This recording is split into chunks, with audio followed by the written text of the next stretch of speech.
This is a recording of the International Communist Party, which maintains its direct line running from Marx to Lenin to the foundation of the Third International and the birth of the Communist Party of Italy in Leghorn, Livorno, 1921, and from there to the struggle of the Italian communist left against the degeneration in Moscow and to the rejection of popular fronts and coalitions of resistance groups.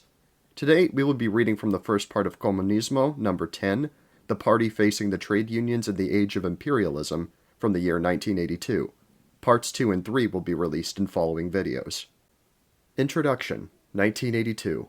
This monographic issue of our magazine, entirely devoted to the union question, comes out while a vast attack on the living and working conditions of the working masses is underway. The law on cutting severance pay, the cancellation of the agreement on the salary scale by the bosses, the umpteenth tax and tariff measures being defined as we write, highlight what for us revolutionary Marxists is only a historical confirmation.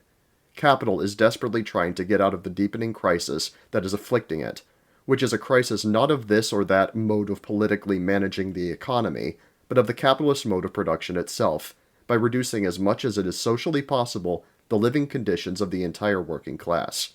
While all over the world, from east to west, north to south, bourgeois society is demonstrating that it is unable to control its own terrible contradictions and is slowly but surely failing towards the only solution it can give to its historically recurring cyclical crises inherent in its own economic nature, a world war between imperialist blocs, where each state tries to get out of the quagmire in which its economy is stranded by enacting measures that follow the two classic directives that characterize the attack of big capital on the exploited classes: the reduction of the purchasing power of wages, and the restructuring of corporate production processes through the expulsion of the superfluous workforce from the factories. Both of these effects interact with each other to the detriment of the working class. The growth of a vast army of unemployed proletarians acts as a brake on the growth of wages, and the joint action of the bosses and the governments that defend their interests plays on this contrast to progressively drive the working masses back to the miserable levels of life from which they had been deluded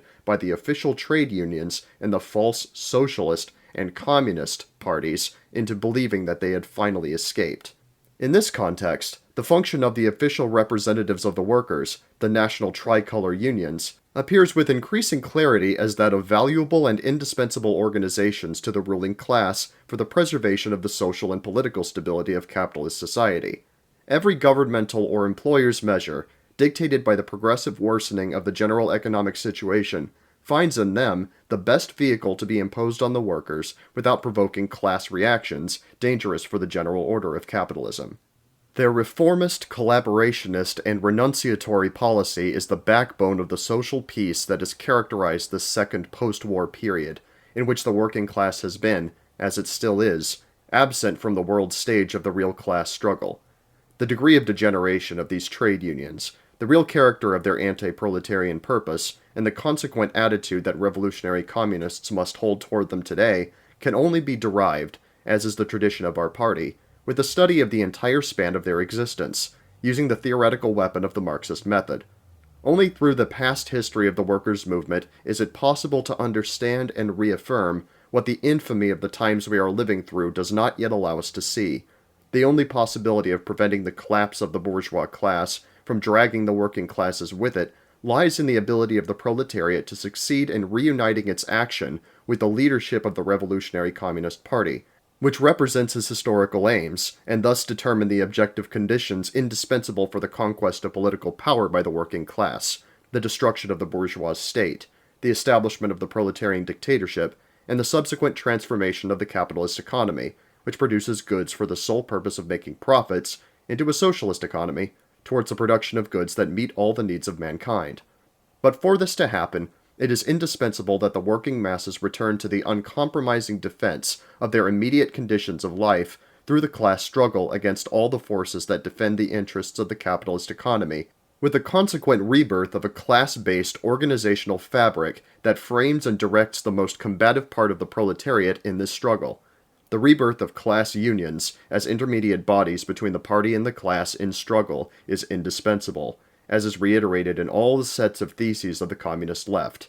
The two reports we're publishing here, of which this constitutes only one, the other can be found in Italian in Comunismo, number 10, tend to represent this classic Marxist perspective, which, as such, is ours alone, in polemic not only with the official opportunism of the false workers' parties, but also with those who distort this financial cornerstone of Marxism, claiming that the return of the proletariat to the revolutionary struggle must follow paths different from those known so far.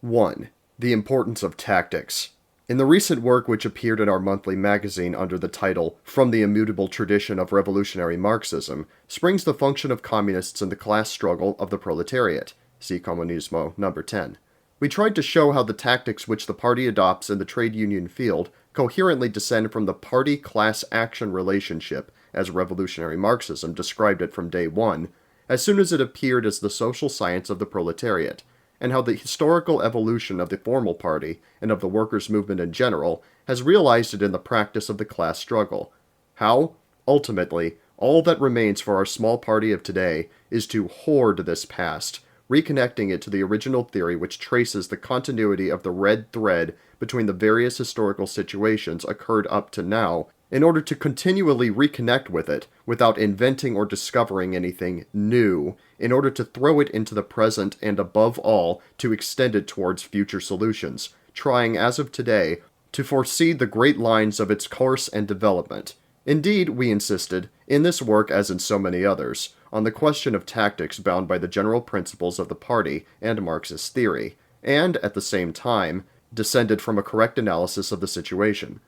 This postulate is particularly true if we refer it to the party's tactics on the field of trade unions, and precisely to its attitude towards the proletarian economic organizations that have arisen historically because of the need of the proletariat to defend its living and working conditions from the capitalists' thirst for profit. To this subject, the party, especially in its intense activity of re-establishing the cornerstones of Marxist theory after World War II, has always devoted ample space for analysis, specifying from time to time, with increasingly clear-cut contours, the type of action to be carried out in the union field.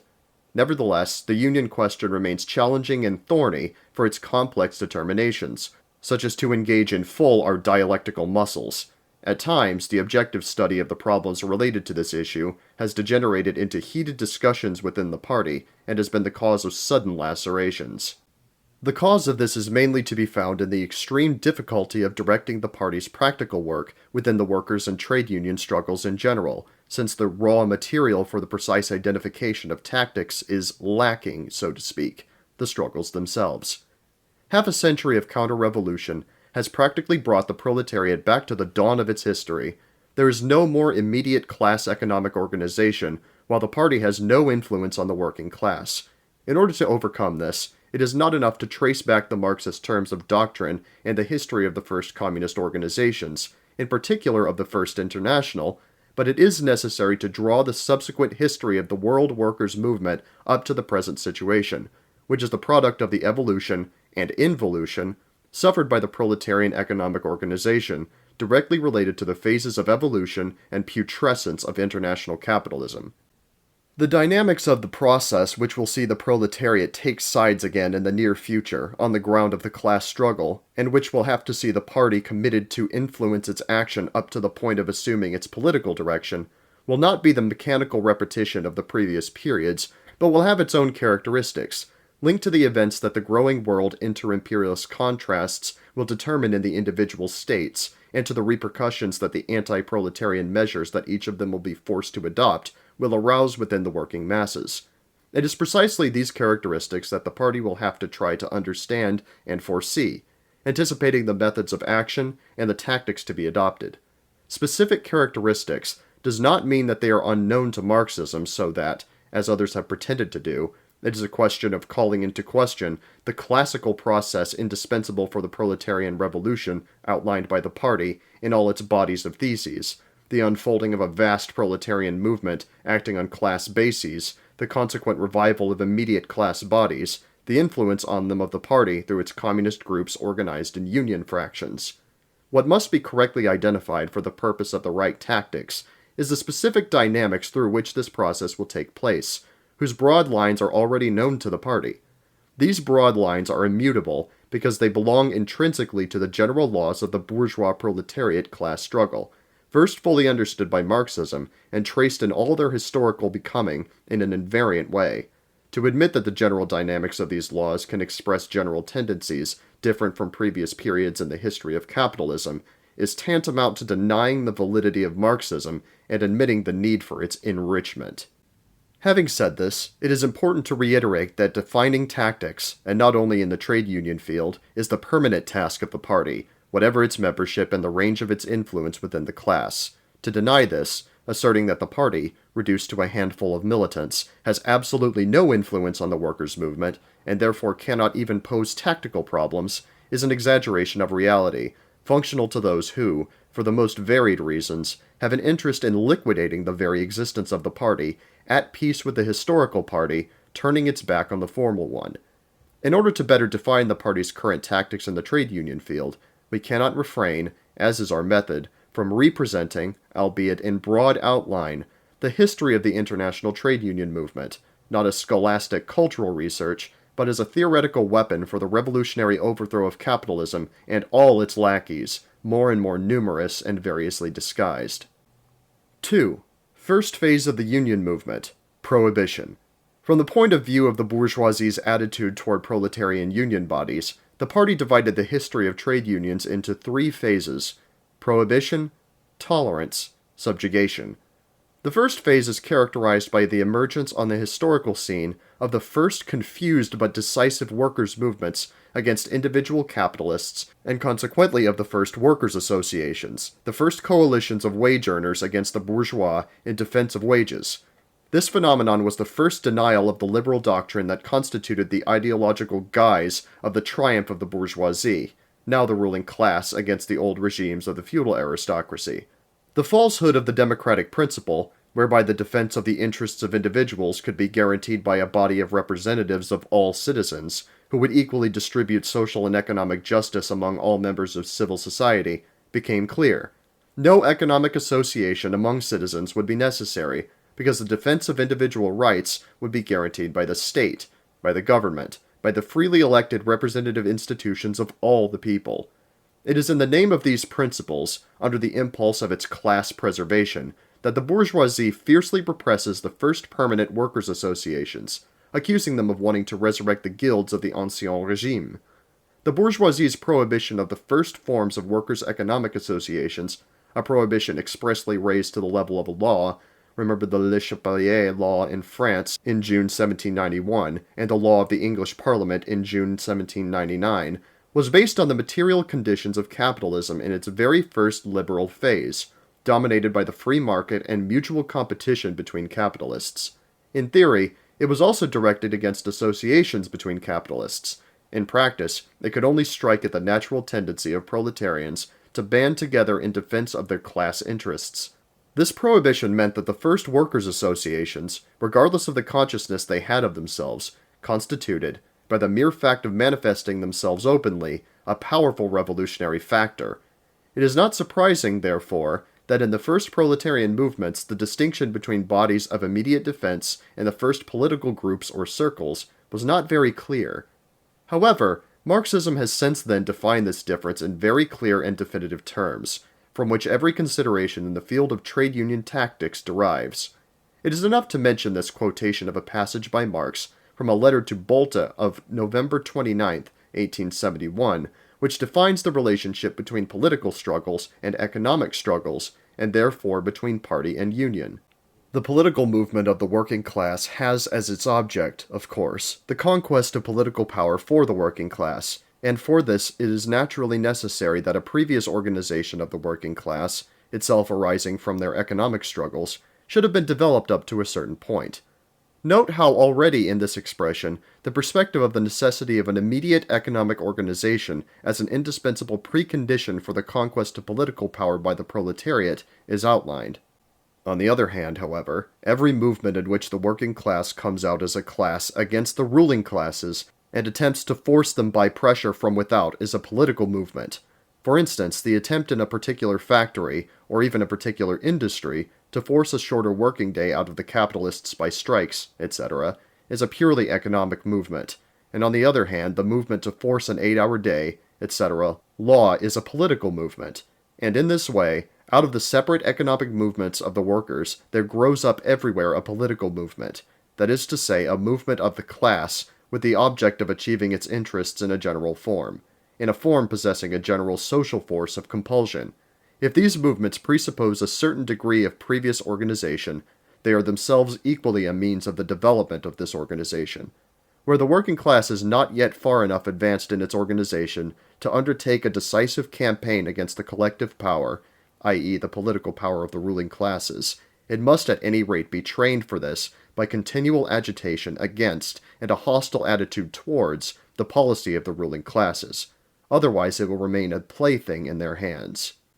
The economic movement and the political movement were part of a single, not yet differentiated revolutionary process identified in the Manifesto of 1848 with the famous expression of the organization of the proletariat into a class and then into a political party, which was made possible by the ever-expanding union of the workers. We can say that there were not yet questions of tactics of the political organization with respect to the economic one, as long as both lived the revolutionary process, which saw the proletariat take sides more and more decisively in defense of its exclusive class interests, converging, in fact, in a process already clear to the communists of that time, towards the conquest of political power as a result of the welding of the real movement of proletarian economic associations with scientific socialism, that is, between economic associations and the revolutionary political party. The difference between the one and the other was, however, already present to Marxism, as appears in the work it carried out within the First International, to which economic associations also adhered. In the inaugural address of the First International, in fact, the limits of cooperative and trade union organizations are already indicated, which in themselves will never be able to arrest the growth in geometrical progression of monopoly to free the masses, nor even to perceptibly lighten the burden of their miseries. And here it's already formulated the concept of the necessity to overcome the purely economic character of the movement in order to orient it towards the conquest of political power. 3. Second phase. Tolerance. Subsequently, and in particular in the period of the Second International, the bourgeoisie changes its attitude toward trade unions. It realizes that if it keeps repressing them by force, it will mean to push them towards more and more radical attitudes, and, violating its sacred liberal principles, it admits the possibility of their existence. It is the phase of tolerance, which coincides with a strong development of the trade union movement in all countries, where the bourgeoisie is now firmly established in power, and where the capitalist mode of production is now entering the imperialist phase. It is, at the same time, a period of exceptional productive expansion and of relative social and international peace, the golden phase of capitalism. The great profits deriving from the rapid and relatively peaceful expansion of production allowed the formation of a large layer of labor aristocracy on which rested the spread of that wave of degeneration from Marxism, which was social reformism. The concept of the violent conquest of political power fell away, and indeed of the conquest of power in general, so that, in the eyes of the reformists, the interests of the proletariat came to be identified more and more with those of their national bourgeoisies, and therefore the working class had to take charge of the productive trend of its own nation. This degeneration on the political level corresponded to a similar attitude in the trade union field. It was the type of German-Austrian trade unionism that best represented this tendency. The trade unions of Germany, state the theses of the Red International of Labor Unions, Profintern, were the cradle of reformism, the ideological content of which consists, in the political field, in the notion of a peaceful and gradual evolution tending toward socialism through democracy, in the softening of class antagonism, in the fearful renunciation of revolution and class terror, in the hope that the development of democratic institutions will automatically lead to socialism without upheaval and without revolution, while in the strict trade union field, it expresses the tendency to keep the unions far from the revolutionary political struggle, the preaching of neutrality towards revolutionary socialism, the intimate connection with reformist socialism, up to the overvaluation of collective agreements and the tendency to create equal rights, that is, to build social relations whereby, while the bourgeois economic regime remains, the equality of rights between workers and employers can nevertheless be reconciled with the preservation of the system of exploitation. No better fate befell the Anglo-Saxon trade union movement or trade unionism, which brought together mainly the most privileged strata of the working class, and its ideology represented the philosophy of the labor aristocracy. By the theorists and practitioners of trade unionism, capital and labor were regarded not as two mortal class enemies, but as two mutually integrating factors of society, the harmonious development of which was to lead to peace between capital and labor and the equal distribution between them of common social goods. As we can see, the characteristic traits of modern trade unionism of the decadent imperialist epoch, the one with which the proletariat must reckon today, and especially in the future, arise from here. They are the same today as they were then, nor could they be otherwise, since union action can be aimed either at defending the interests of the working class itself, and therefore tending to line up the proletariat against the entire apparatus of the bosses and their state, on the grounds of an open, no-holds-barred confrontation, or at being subservient to bourgeois interests, and therefore privileging the national economy over the defense of the real needs of the class. From this point of view, that is, of political content, there are no differences between the trade union opportunism of the first phase of expansion of capitalism and that of the imperialist era in an advanced phase such as today, and the ideology with which they are both permeated is the same, that of the ruling class. The difference lies in the institutional function assumed vis-a-vis the state structures and the political-economic gears of capitalist society in general, in relation to the tendencies and attitude of the proletarian masses toward it. The trade union movement, which was very well developed during the expansionist phase of capitalism, bore certain characteristics which later allowed the bourgeoisie to use it in order to stabilize its class regime. These are what Lenin in left-wing communism calls certain reactionary features, namely, a certain craft narrow-mindedness, a certain tendency to be non-political, a certain inertness, etc. Traits which are particularly counter-revolutionary, especially when put in relation to the development of the highest form of proletarian class organization, the Revolutionary Party of the Proletariat. It is these features, which in the theses of the Prohibition are listed as petty corporatism, isolation, the struggle of many of them against women's work, the nationalist and patriotic spirit resulting from the confusion between the interests of national industry and those of the working class, which will dramatically find their highest expression at the outbreak of the First World Imperialist Massacre, and during it, in which, in most of the countries of Europe, the trade unions ceased to exist as class organizations of struggle, transforming themselves into imperialist organizations of war, whose function consisted in putting all the existing proletarian forces at the disposal of their bourgeoisies, in the name of the defense of the fatherland. In all countries, with few exceptions, the leaders of the trade unions fought among themselves on the war fronts, forming alliances with the bourgeois social forces of their own fatherland. As the Prohibition theses state, the period of the World War is that of the moral dissolution of the trade unions in all countries. Almost all union leaders behave like despots. They spontaneously assume all the tasks of stifling every attempt at revolutionary protest. They sanction the worsening of working conditions at various times. They agree to tie the workers to the factories according to the wishes of the capitalist. They renounce conquests obtained through great struggles. In short, they carry out everything that the ruling classes order without protest. The tolerance shown by the bourgeoisie had thus borne fruit. In all countries, the organizations feared by the official defenders of the bourgeois regime, because they could potentially threaten the established order, were suddenly transformed into the essential pillars of the preservation of this order. The theses of the Prohibition rightly stress that this transformation of the leaders of the trade union movement into the watchdogs of capitalism represents the most striking moral victory of the ruling classes. After the First World War, this policy of close collaboration with its own bourgeoisies, which marked the collapse of the Second International, continued in all industrialized capitalist countries, and expressed itself in the subordination of the interests of the working class to the reconstruction of the economies of their respective countries. However, because of the disastrous conditions in which the war had reduced the proletariat throughout the world, a phenomenon in a certain sense antagonistic to this appeared. Driven by the imperious and vital necessity to defend in some way their own conditions of life, great proletarian masses are dragged onto the terrain of the struggle against capitalism.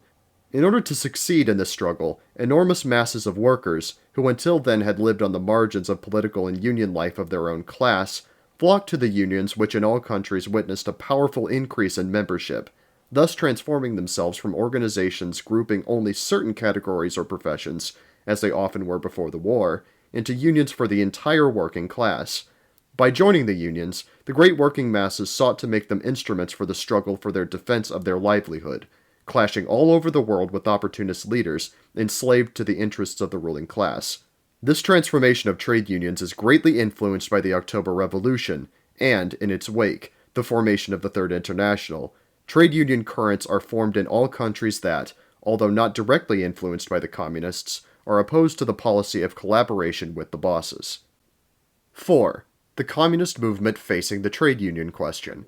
It was thus natural that communists should emphasize this process and the strategy of intervention in it in all the countries where communist parties were being formed, exalting its exquisitely revolutionary characteristics. The Second Congress of the Third International devoted an entire body of theses to this question. We quote, "The sharpening of class antagonism compels the trade unions to lead strikes, which flow in a broad wave over the entire capitalist world, constantly interrupting the process of capitalist production and exchange. Increasing their demands in proportion to the rising prices and their own exhaustion, the working classes undermine the basis of all capitalist calculations and the elementary premise of every well-organized economic management. The unions, which during the war had been organs of compulsion over the working masses, become in this way organs for the annihilation of capitalism."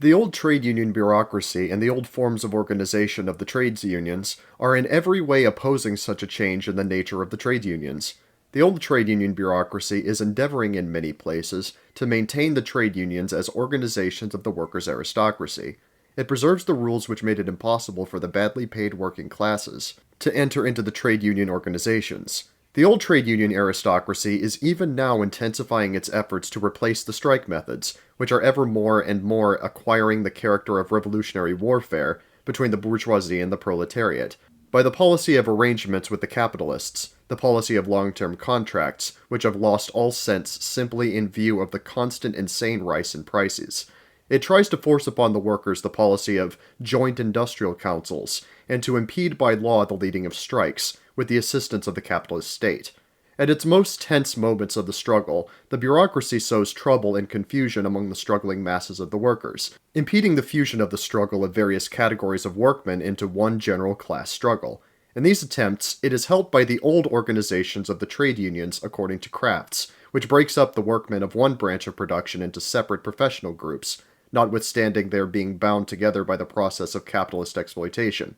It rests on the force of tradition of the old labor aristocracy, which is now constantly being weakened by the process of suppression of the privilege of separate groups of the proletariat through the general decay of capitalism, the equalization of the level of the working class, and the growth of the poverty and precariousness of its livelihood. In this way, the trade union bureaucracy breaks up the powerful stream of the labor movement into weak streamlets, substitutes partial reformist demands for the general revolutionary aims of the movement, and on the whole retards the transformation of the struggle of the proletariat into a revolutionary struggle for the annihilation of capitalism. If at the time of the First International, in the midst of the prohibition of the trade unions, the Marxists aimed to maintain the connection of the trade unions with the political party of the proletariat for the struggle against capitalism, now the tactic, consistent with the previous one, was expressed in the watchword of the conquest of the trade unions by the communist parties against the legalitarian, reformist, and collaborationist leaderships. We quote again, "Bearing in mind the rush of the enormous working masses into the trade unions, and also the objective revolutionary character of the economic struggle which those masses are carrying on in spite of the trade union bureaucracy, the communists must join such unions in all countries, in order to make them efficient organs of the struggle for the suppression of capitalism and for communism. They must initiate the forming of trade unions where these do not exist. All voluntary withdrawals from the industrial movement, every artificial attempt to organize special unions without being compelled thereto by exceptional acts of violence on the part of the trade union bureaucracy, such as the expulsion of separate revolutionary local branches of the unions by the opportunist officials, or by their narrow-minded aristocratic policy, which prohibits the unskilled workers from entering into the organization, represents a great danger to the communist movement. It threatens to hand over the most advanced, the most conscious workers to the opportunist leaders playing into the hands of the bourgeoisie. The lukewarmness of the working masses, their theoretical indecision, their tendency to yield to the arguments of opportunist leaders, can be overcome only during the process of the ever-growing struggle, by degrees, as the wider masses of the proletariat learn to understand, by experience, by their victories and defeats, that in fact it is already impossible to obtain human conditions of life on the basis of capitalist methods of management, and by degrees as the advanced communist workmen learn through their economic struggle to be not only preachers of the ideas of communism, but also the most determined leaders of the economic struggle of the labor unions. Only in this way will it be possible to remove from the unions their opportunist leaders. Only in this way will the communists be able to take the lead in the trade union movement and make it an organ of the revolutionary struggle for communism. These theses also responded to the deviations of some sectors of the communist movement, especially in Germany and the Netherlands, which advocated the tactic of abandoning the unions led by the reformists in order to move to the formation of new unions, grouping only communist workers and proletarians close to them in order to create an autonomous union network linked to the party, and posed as an essential element in the tactical field of trade unions that any action had as its objective the constant connection with the working masses, consequently abandoning attitudes that could lead to the isolation of communists from other workers. In particular, the theses rejected the hypothesis of promoting union splits in the absence of a vast workers' movement directed in this direction, and stressed the need to work within the yellow unions led by the reformists, tending instead, at the national level, to the unification of all the class union centers, in the perspective of the class unity of the proletariat, indispensable to obtain concrete results on the ground of the economic struggle of defense, and, in a revolutionary perspective, to the insurrectionary struggle for the conquest of political power. Placing the object and the essence of labor organizations before them, the communists ought not to hesitate before a split in such organizations, if a refusal to split would mean abandoning revolutionary work in the trade unions and giving up the attempt to make of them an instrument of revolutionary struggle, the attempt to organize the most exploited section of the proletariat. But even if such a split should be necessary, it must be carried into effect only at a time when the communists have succeeded by incessant warfare against the opportunist leaders and their tactics, in persuading the wider masses of workmen that the split is occurring not because of the remote and as yet incomprehensible aims of the revolution, but on account of the concrete, immediate interests of the working class in the development of its economic struggle. The communists, in case a necessity for a split arises, must continuously and attentively discuss the question as to whether such a split might not lead to their isolation from the working masses. Where a split between the opportunists and the revolutionary trade union movement has already taken place before, where, as in America, alongside of the opportunist trade unions, there are unions with revolutionary tendencies, although not communist ones, the communists are bound to support such revolutionary unions, to persuade them to abandon syndicalist prejudices and to place themselves on the platform of communism, which alone is the platform for the economic struggle. Where within the trade unions or outside of them, organizations are formed in the factories, such as shop stewards, factory committees, etc., for the purpose of fighting against the counter-revolutionary tendencies of the trade union bureaucracy, to support the spontaneous direct action of the proletariat, there, of course, the communists must, with all their energy, give assistance to these organizations. But they must not fail to support the opportunist trade unions, which are in a state of ferment and passing over to the class struggle. On the contrary, by approaching this evolution of the unions on their way to a revolutionary struggle, the communists will be able to play the part of an element uniting the politically and industrially organized workmen in their struggle for the suppression of capitalism. The first part of the trade union theses of the International then ends with a very important observation, because it constitutes the key to understanding the relationship between economic struggle and political struggle in the imperialist phase of capitalism, which is precisely the central theme we are dealing with. The economic struggle of the proletariat becomes a political struggle during an epoch of the decline of capitalism much quicker than during an epoch of its peaceful development. Every serious economic clash may immediately place the workers face to face with the question of revolution. Therefore, it is the duty of the communists, in all the phases of the economic struggle, to point out to the workers that the success of the struggle is only possible if the working class conquers the capitalists in open fight, and by means of dictatorship proceeds to the organization of a socialist order. Consequently, the communists must strive to create, as far as possible, complete unity between the trade unions and the Communist Party, and to subordinate the unions to the practical leadership of the party as the advanced guard of the workers' revolution. For this purpose, the communists should have communist groups in all the trade unions and factory committees, and acquire by their means an influence over the labor movement and direct it. Already then, the communists noted this phenomenon typical of the imperialist era of capitalism. which has taken on an even more pronounced aspect today, given the further phase of decline of capitalism following the Second World War. 5. Third phase, subjugation. In fact, it was precisely during the post-war period that the bourgeoisie went on the offensive again, and its attitude towards the trade unions changed, from tolerance, which had proved to be precious during the war, to the subjugation of the trade unions, that is, to their use as direct instruments of the management of the capitalist economy, and therefore to their legal and institutional recognition. This process takes on very different aspects in all countries, and is intertwined with the tragic defeat of the Russian Communist Revolution and the subsequent Stalinist degeneration of the Third International, culminating in dragging the proletariat to the war fronts in the Second World imperialist slaughter in the name of defending democracy. We will deal here with this process and these events only briefly, since the party has already devoted extensive studies and analyses to them, and has based its post-war theses on their Marxist interpretation. What is of interest here is precisely the aspect of imperialism's tendency to centralize all the factors of capitalist production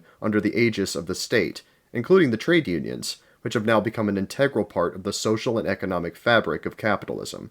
In outlining its tactics in the trade union field, the party considers this phenomenon and studies its consequences and the particular historical implications it has gradually assumed in relation to the degeneration of the trade union movement and to the physical and programmatic destruction of the party organ on a worldwide scale.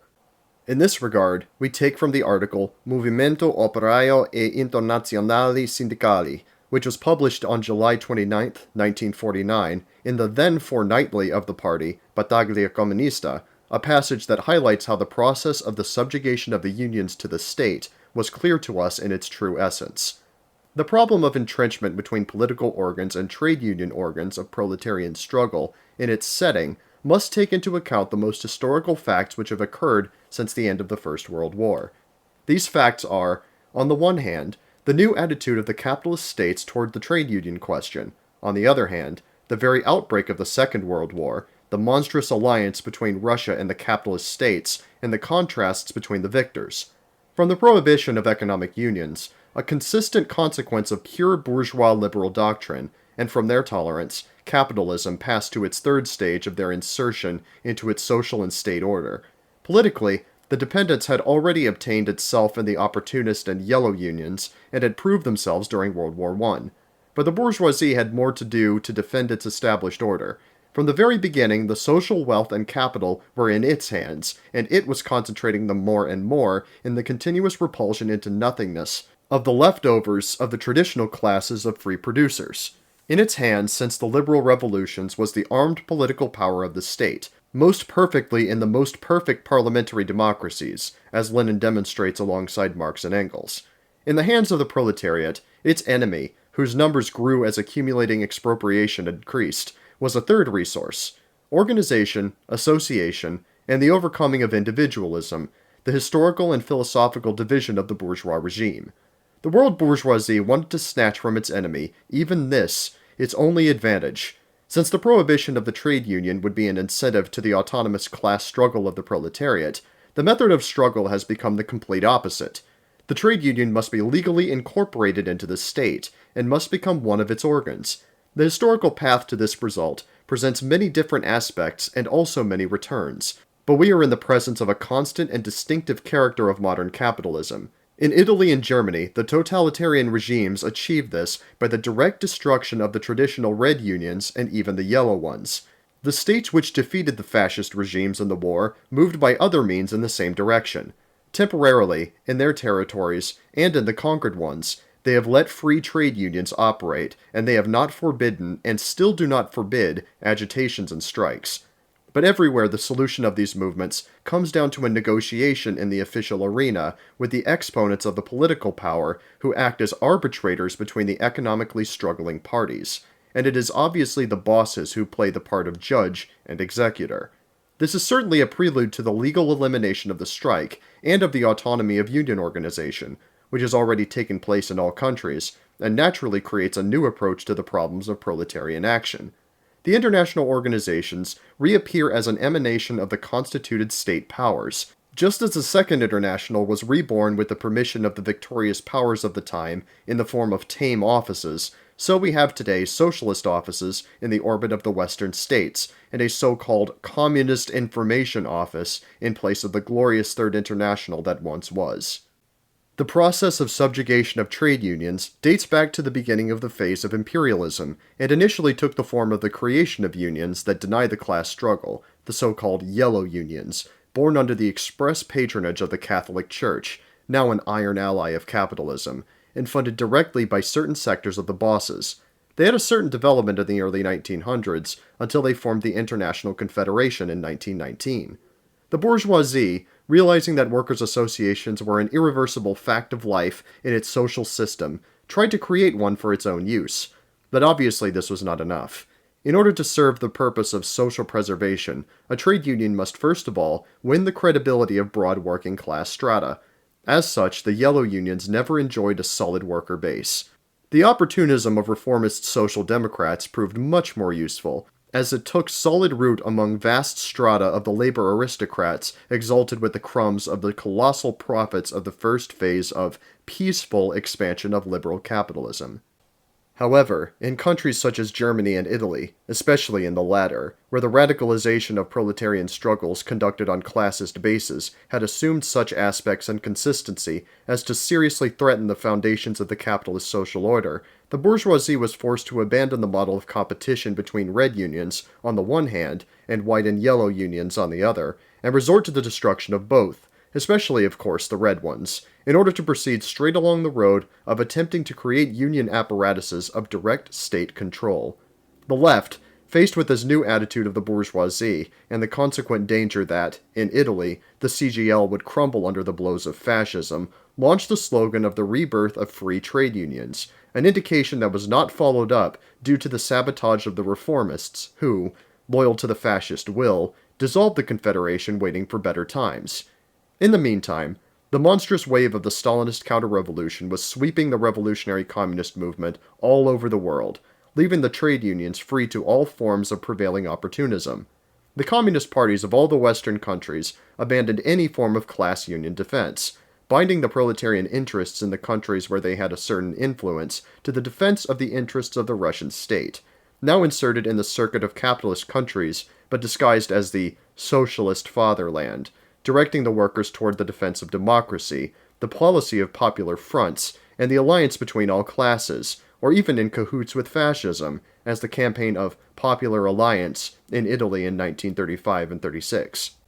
It seems to us useful to take up at this point broad excerpts of a long work which appeared in our monthly magazine in several issues in 1977, under the title Bazzi d'azione del partito nel campo delle lotte economiche proletarie, which sets forth the continuation of this historical analysis very clearly. As always, the essence of our work is that of specifying, better, sculpting, the issues in which our work of defending the correct Marxist positions is articulated, not that of bringing individual enrichments or intellectual lubrications of those who claim to be better prepared, all this junk belonging to the typically bourgeois individualistic ideology, and which we think we have overcome forever in our party. Better to repeat, learned by heart, what has been well said than to spout innovative nonsense. The Revolutionary Communist Party no longer exists, and the forces that had fought against the prevalence of Stalinist opportunism either hold to coherently Marxist positions by trying to draw a balance from this fearful counter-revolutionary wave, but are consequently reduced organizationally, or they abandon the very terrain of revolutionary Marxism, falling on the one hand into anarcho-syndicalism, and on the other, like Trotsky's current, adopting an opportunist praxis aimed at moving up the unfavorable current by all means and by every expedient, and consequently self-destructing as a revolutionary force. The betrayal of the parties of the Third International allowed capitalism to easily overcome the economic crisis of 29 to 33. In the US, as in all European countries, all political forces took sides on the need not to weaken the national economy, and therefore not only did not lead a revolutionary attack, but openly took sides against the actions of defense of bread and work that the proletariat spontaneously undertook. This allowed the capitalist state to enact welfare measures and a corruption of the working class that the American New Deal took over from fascism, but which had their counterpart in all European countries. The proletariat was habitually accustomed to consider itself no longer as a class with interests opposed to those of the other classes, and organically linked on an international scale, but as a component of the nation, of the people to whose general interests it had to sacrifice its needs. On both sides of the future war fronts, the same identical flag was waved: national class solidarity, national defense, the concept of the people instead of the concept of class. It was the flag raised by fascism and its pseudo-unions against the traditional red and class unions. It is therefore clear that, while in the countries with a regime of open dictatorship, Germany and Italy, no work was undertaken to validly oppose the state unions and resurrect the class unions, but proletarian energies were directed to the popular struggle against fascism on the thesis that it did not defend well the interests of the whole nation in the countries where the dictatorship masquerading as democracy remained. The tradition of a unionism willing to sacrifice everything to defend the institutions and the regime, willing to sabotage any strike because it weakens the national economy, willing to sign, as in Switzerland, eternal pacts between labor and capital on the basis of the common interests of all classes, was established within the proletariat. In Spain, in France, in England, in Switzerland, and also in Italy, the process of formation of this trade unionism, which the party has rightly called tricolor, is particularly visible.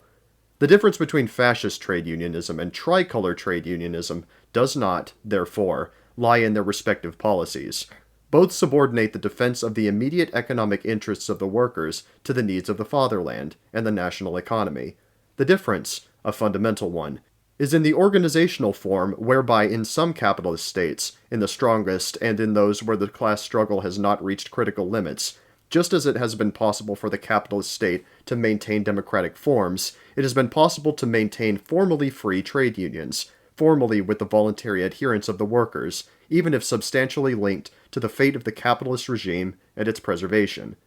This formal difference is not without significance, since it is the result of historical events whereby the capitalist state has been able to win over the proletariat without having to resort to the supreme proof of strength, which occurs when the state is forced to present itself before the masses openly and at gunpoint, as the expression of the interests of the ruling class, attempting to beat back proletarian struggles by direct violence, and necessarily forcing the proletariat into bodies of a forced and coercive character, i.e. compulsory unions, openly dependent on the state and forming part of its apparatus.